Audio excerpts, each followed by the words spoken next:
Well, just to fill the space, I'm Mark Steiner. This is Steve Wall. We're with Tinole.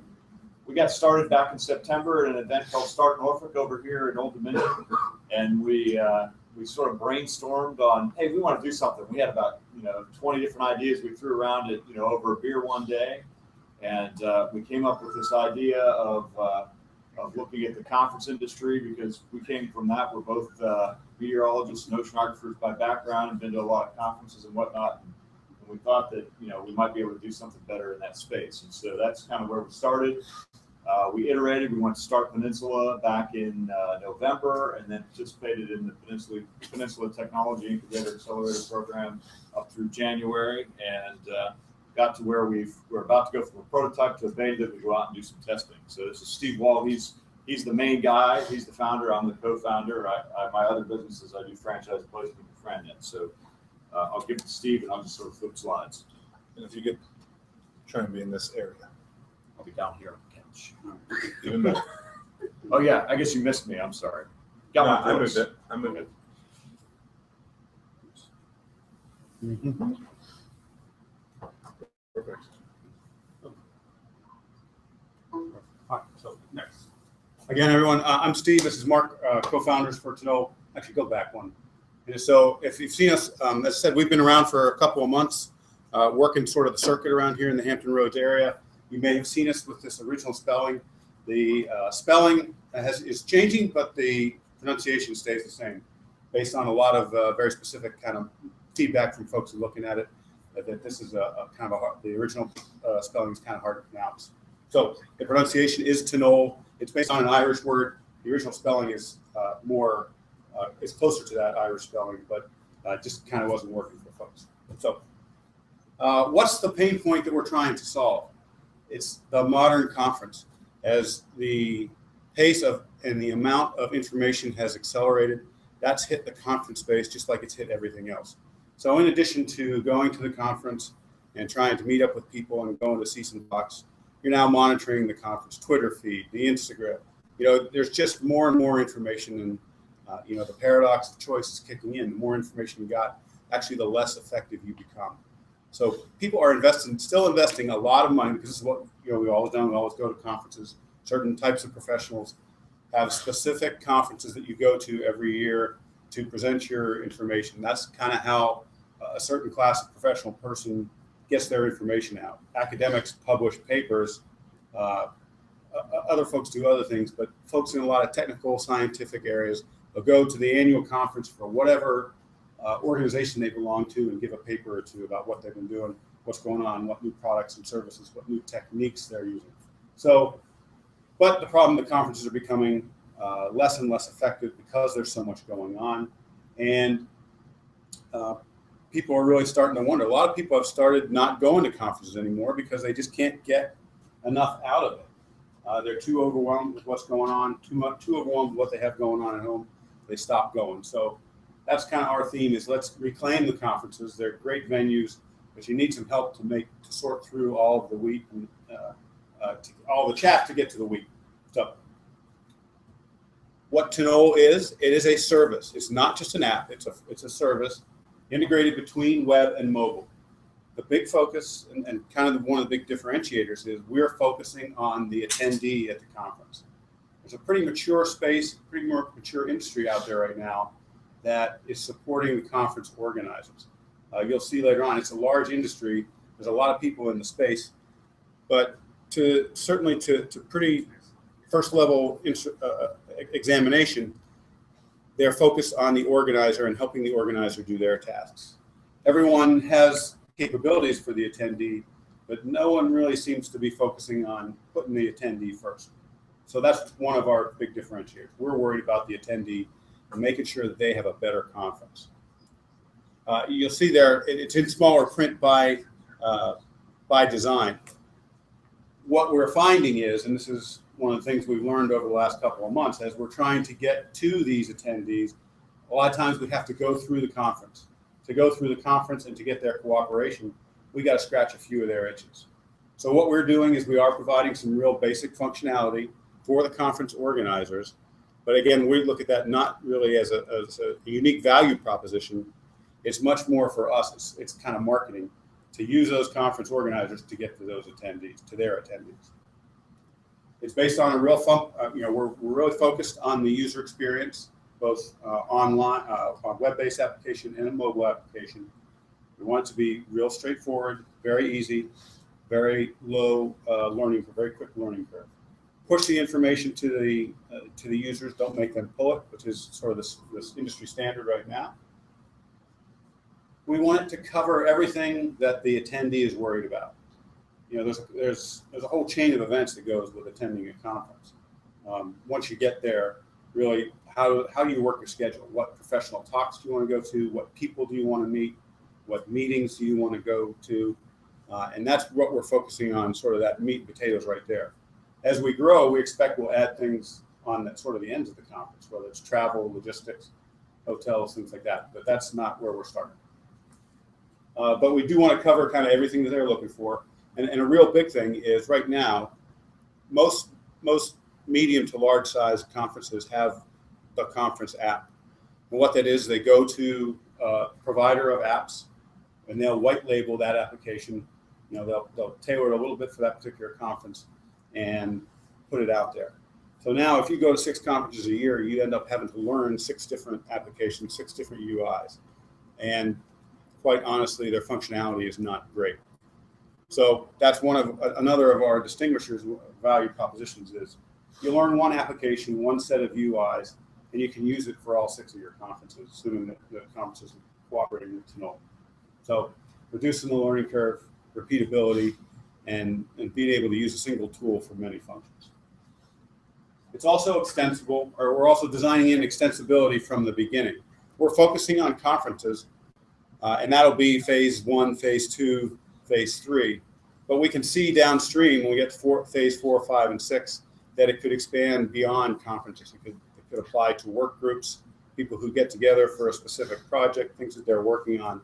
And we're designing that with that in mind from the beginning. Kind of creating things we call content networks, which is groups of people who are organized around a particular topic. And then finally, this is a big thing in terms of our business model. It's got to be valuable enough that people are willing to pay for it. We're not excited about a freemium model, not excited about advertising supported products. We believe that it provides a value, we believe that people will pay for that value, and we keep the price modest and the return on investment high. Who's our targeted users? They're kind of, quite honestly, folks like Mark and I, sort of middle-aged, middle managers. Yeah, I'm past middle age. Mark's they work in a professional capacity. They're overwhelmed by all the information that's going on, of the things they have going on, family duties, personal duties, things at work, community organizations. They've got a lot going on, and they need help getting more done.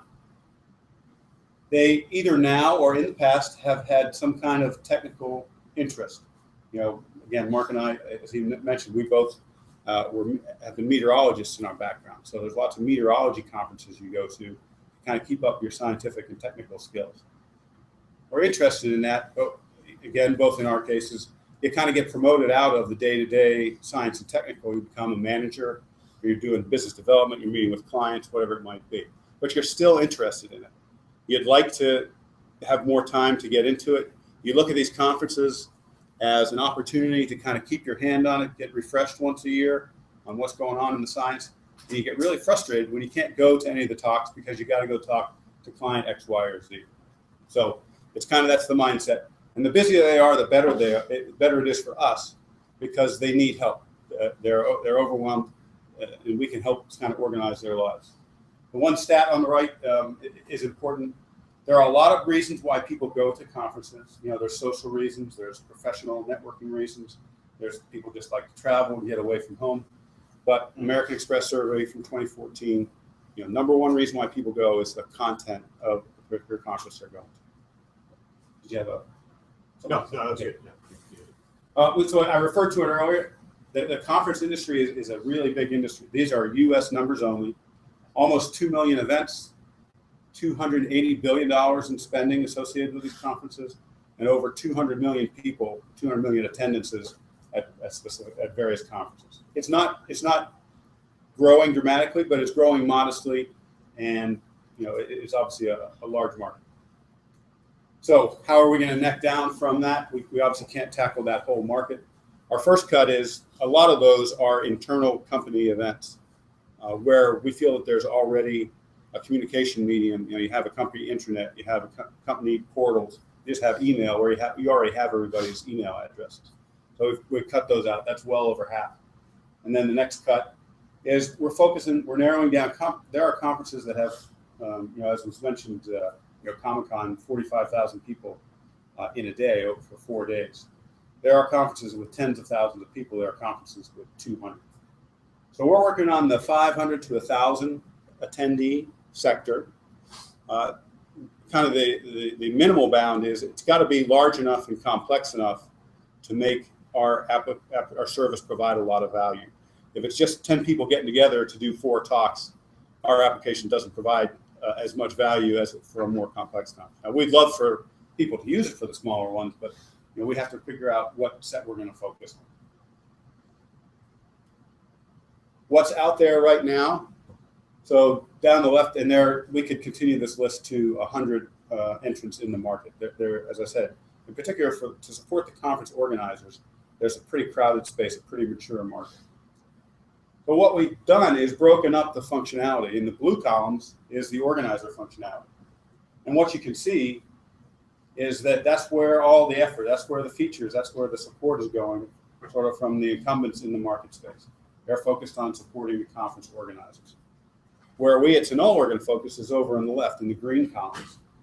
Specific functions for the attendees, what makes their experience better, how can they capture more information, retain it, bring it home, and take action on it. Next, yeah.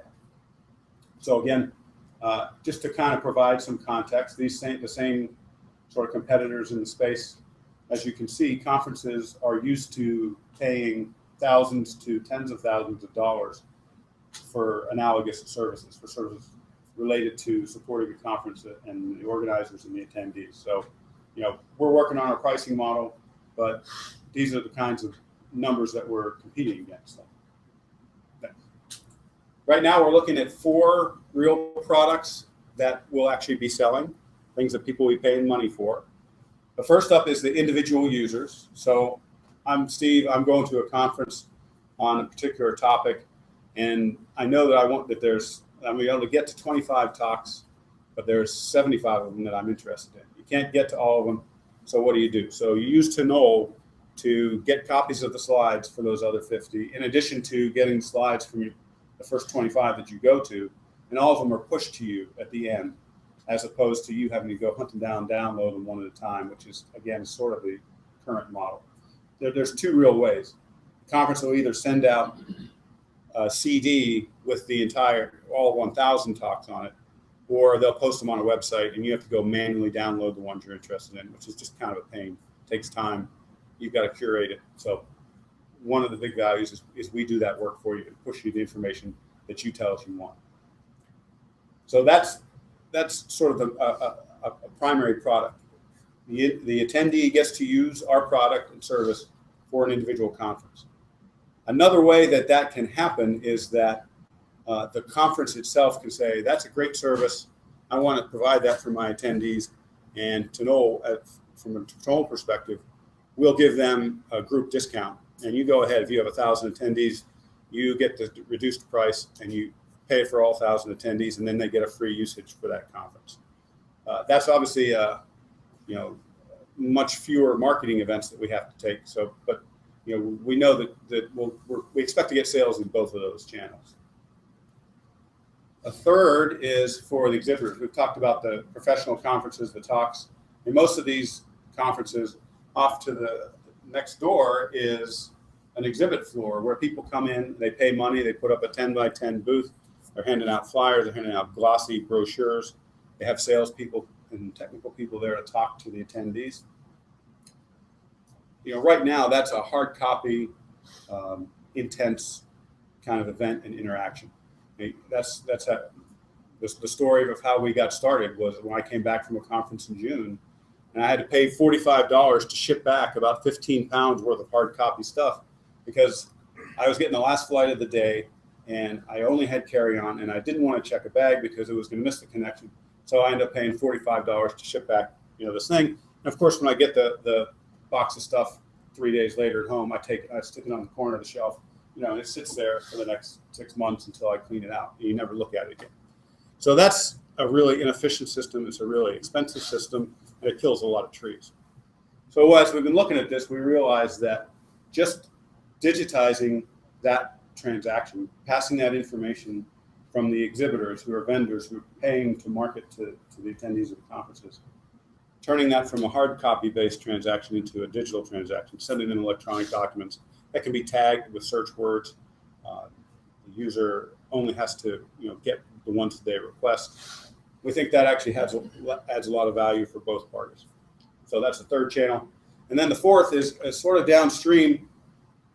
At the top, you're worried about one specific conference. And nominally, we'll send you a set of slides, and then you save that on your hard drive or your Dropbox or wherever. You curate it yourself. Okay, I'm going to file all of these in my material polymers folder, or I'm going to file all of these in my meteorology folder. What the membership does is gives you an online account, online storage through our cloud storage services, where we'll just store it for you. We'll give you tools to curate the content yourself, but you never have to worry about where it is. You never have to worry about backing it up. You don't have to worry about transferring it when you get a new laptop in 12 months. It's all there on your account, easily accessible to you just with a click. This is background. Mark and I, again, we've known each other for a while and both been out of the Navy for 6, 7, or 8 years, and just been looking to find some kind of opportunity in a venture where we can kind of tap into our entrepreneurial desires. And so this is what's been doing for the last 7 or 8 months. And I'm Steve. This is Mark. And you were here. You could say you were here in the middle of the rebranding from Tinole to Tinole. So I think we've taken up enough time. So. Those are backup pages. So. Right. Questions? Yeah. Sir. Have you determined what areas that are going to be proprietary technical build-outs versus standards that you're going to piggyback on and integrate with? Well, yeah. So right now there is no particular standard for the conference industry in terms of put everything into XYZ standard, and then all these engines can ingest it. That's actually one of the things we think we're going to be working on. We hope to write a standard. We put it into Tinole standard, then you get your conference. We can ingest your stuff through an API or a really quick ingest as opposed to a manual ingest. So that's what we're working towards that. And the other part of your question with this? That's it, basically. Okay. Versus. Oh, and then proprietary part of the software. Yeah, obviously, kind of our functionality is out there for people to see. The software by which we're doing it will stay proprietary, other than the standards that we hope to help establish, so that a conference can say, put your agenda in XYZ format, put your talks in ABC format, and you can have a general conference with a trivial amount of work. Other questions? Sir. I think this is pretty cool. I have to go to a lot of conferences every year, and I hate them because I can't concentrate because I don't get anything out of them. But I always get all these great materials that, just like you said, I bring them these big books that fill up everything, and then I get back with them, and I'm like, all right, I'm going to go scan these into a PDF. I swear we don't know them. All right, you're our first user of the year. I had a beer with them before. So I always end up with all these materials, and I don't have any real way to access them, so I just leave them in a folder somewhere and I never get to them again. So what I was thinking is it would be really great if you guys were working with the conference promoters that I was going to, but then I have to go to so many of these things. What happens to the ones that I go to that you're not working with? Do you have any way that I can take these big notebooks that they give me that have all this great material that I want to access, but I don't like dealing with them, right, and send them somewhere, scan them in, they can somehow be integrated into this platform, and I can access it all at once, like my little personal encyclopedia. Right. Well, and that's I will say we don't have immediate plans to kind of do one-off digitization of other conferences. What we really want to do is, you're going to a conference, you've learned that you love Tinole, we'll have a tell my conference organizer to be a Tinole conference button. So in the months before this conference, you send it to them and say, hey, take a look. We want you to do Tinole because they do great things for us, and kind of build a groundswell so that people are encouraging the conferences to take part and to cooperate. And yeah, so that's kind of where I would say the first thing. Eventually, if we're successful at establishing a standard, so put your agendas in this format, put your slides in this format, put your written papers for the proceedings in this format, and they're all there and they're available digitally through an API or through just an electronic transaction, then absolutely it becomes. And that's what, in the extensible part is looking downstream.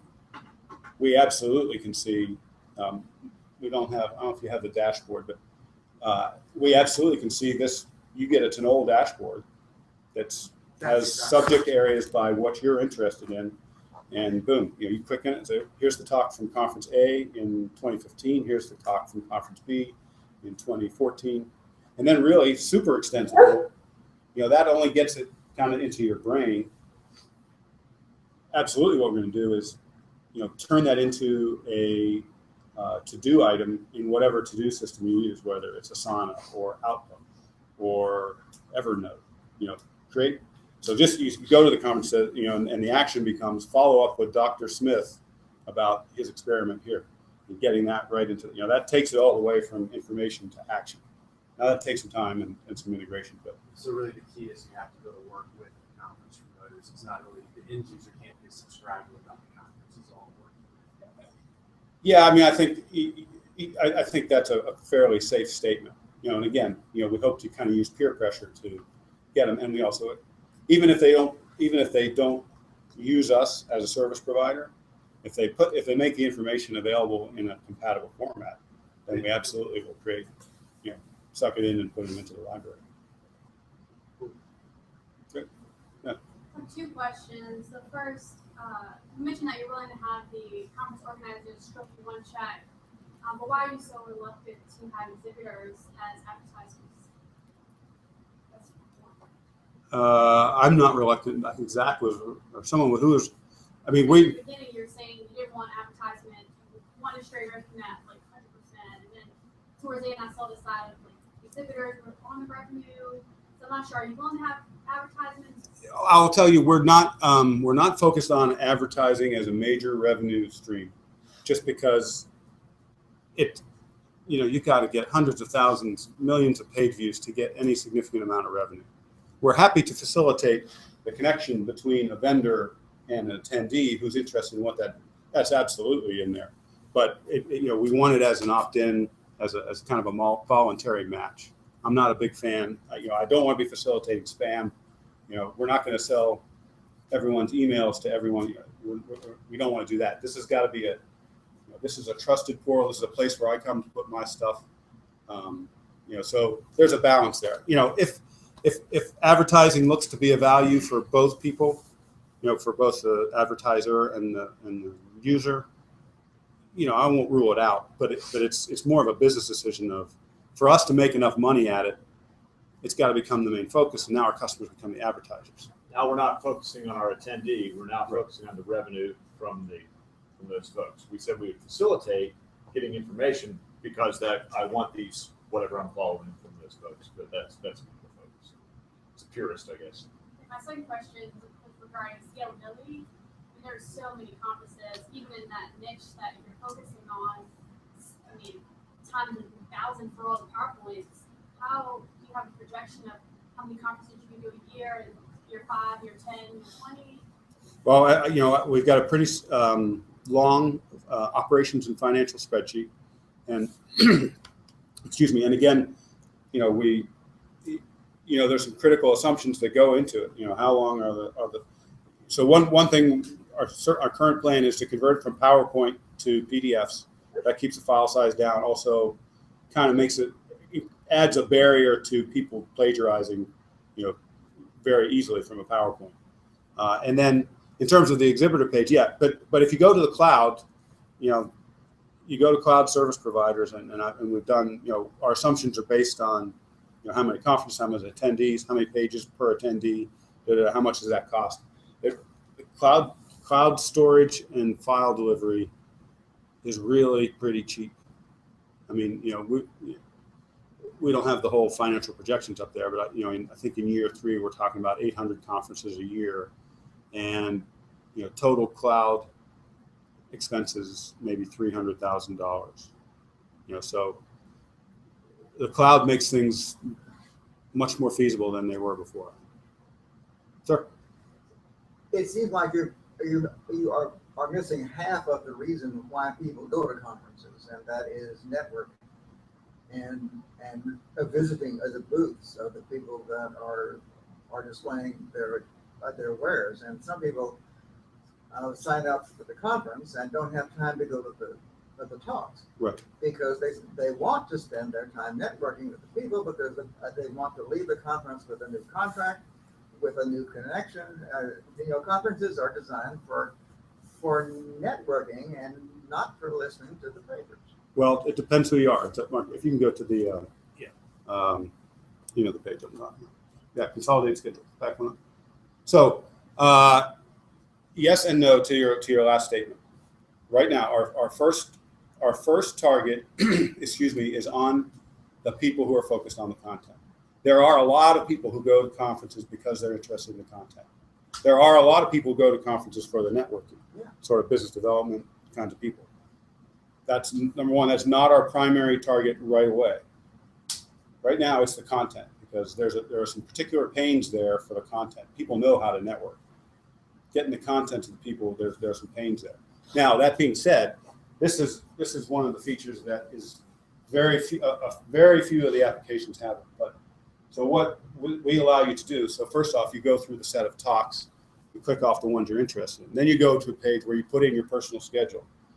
Okay, meet with client A, client B, client C, attend this reception, Usually that stuff overlaps with talks that you want to go to. There's just not enough time to do it all. So then we take that and merge that and create a consolidated schedule that helps you figure out where you can be, where your conflicts are. It doesn't show up here, but so personal events get bolded, conflicts get shaded. So you can work your schedule to figure out, okay, here I need to be at 3 places at once. What am I going to do? Let's figure it out ahead of time. So the business development folks and the networking folks, I think they will find functionality that's useful in here, in particular this consolidated schedule. But they're not our primary audience in this first phase. Downstream, we could continue.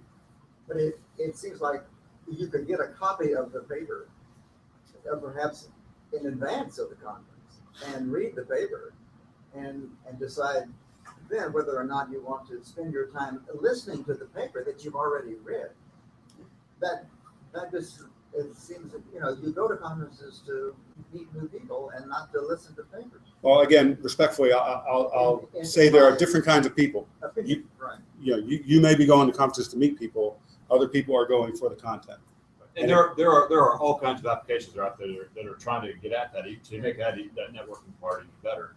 And even some of the bigger players, what they're doing is they're linking these applications together. So we are one part of that value chain. So no doubt that's part of the overall conference experience. And we just spent yesterday providing an open network. Quick class question. Is that a question with a confirmation of your point, which is, if I go to a conference to get continuing legal education, I don't want to talk to a single person there. Just give me the sample documents, give me the trees, and let me drive. Right. Yeah. And this is quite awesome. You go to the thing, and this is what I've talked to Zach. And guess what? These slides will be available through Tinole for you guys to look at. You go to a meeting and you're like, this is really good. How do I get the slides? That's how you know it's been a good talk, because people at the end are saying, how do I get the slides? So that's our first fundamental value proposition, is getting the slides to people, and then facilitating all these other supporting functions. Thank you guys so much. Great. Thank you.